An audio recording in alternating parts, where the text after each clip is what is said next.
Okay, now let's get to health and well-being. Okay, quickly, because I want to address this.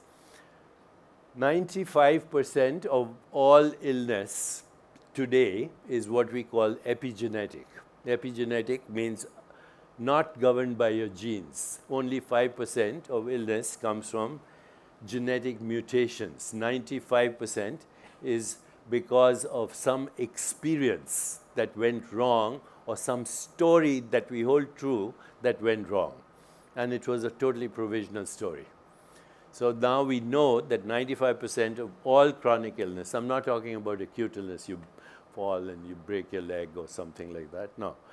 Diabetes, heart disease, coronary artery disease, hypertension, inflammation, Alzheimer's, cancer, autoimmune illness is all epigenetic, except for 5% or less, which will soon also be actually amenable to therapy, because we are now technology, the world of technology is exploring what we call gene editing. So you'll be able to cut and paste your genes the same way you cut and paste your emails. Delete the Gmail, the gene that is causing the disease, insert the right gene, and you're cured. But 95% is this. Now, sleep, there are two kinds of sleep, deep sleep and dreamless sleep, both equally important, but sleep is a higher state of consciousness. If you want to actually explore consciousness, you need to explore sleep, and we can talk about that whenever. And lack of sleep is the number one cause of premature death from heart disease, number one, and also lack of sleep is the number one cause of Alzheimer's disease or senility as we grow older. And lack of sleep is the number one cause of diabetes type 2 and inflammation and metabolic syndrome. So I could do a whole week on sleep itself. But my interest in sleep is more to do with consciousness. And we can talk about it later if you want. Meditation and stress management, everybody, I met on the board people who are experts on Vipassana, some people are mantra experts. But meditation is a huge discipline. It's not just Vipassana, it's not just mantra practice. It's also inquiry, exploring the nature of reality. If you want, I think it'll be a good idea for us to conclude the day with a short meditation, if you want that. Do you? So we should do that, because then we'll get rid of all these other misconceptions. What is this? I practice this and I practice this. You can practice anything you want, but have a clear idea that meditation is not a system of thought. And any system of thought cannot give you access to truth. Whether it's science, whether it's philosophy, whether it's theology, whether it's religion, no system of thought will give you access to truth. And meditation is a way to go beyond that.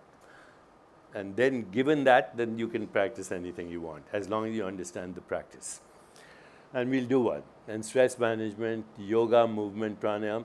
I want to put these three things in one category because of the latest science. So right now we are having we had a worldwide pandemic. We had a lot of disease. We had a lot of depression, and we had a lot of suicides. And our foundation actually used this pandemic to create a whole new movement called Never Alone, and I'll have you come and speak about it at some point. Suicide prevention, etc., because we made a lot of progress in understanding that mental illness and physical illness should not be compartmentalized. There's no mental event that doesn't have a physical, biological expression, no biological event that doesn't have a mental. So we don't even talk about the two. Mental is not above the head. Mental is the whole body, and body is the whole mind, is the same thing. And mind has no location anyway, so, being formless.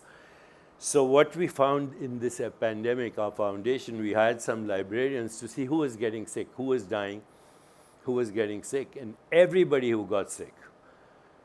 And those who got really sick had inflammation, had depression, had anxiety, had what we call stress in one form or the other.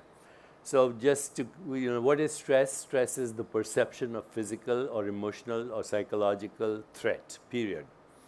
It doesn't mean that it's out there, it doesn't mean it's here, it's your interpretation. I am feeling threatened.